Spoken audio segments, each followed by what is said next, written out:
আজকে আমি রান্না করব চিংড়ি মাছ, তার জন্য তেল দিয়ে দিলাম। এখন মাছের ভিতরে দিয়ে দিব লবণ, হলুদ, সামান্য মরিচের গুঁড়া। খানো শেষ, এখন কড়াইতে দিয়ে দিব। এখন দিয়ে দিব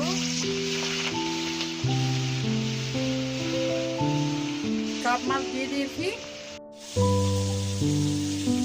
এখন মাছগুলো উল্টায় দিব।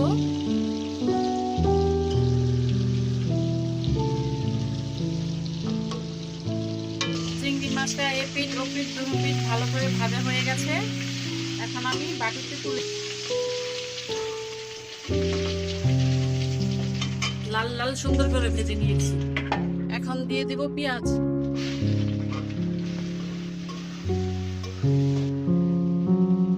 পেঁয়াজগুলো ভাজা হয়ে গেছে। এখন দিয়ে দিব পরিমাণ মতো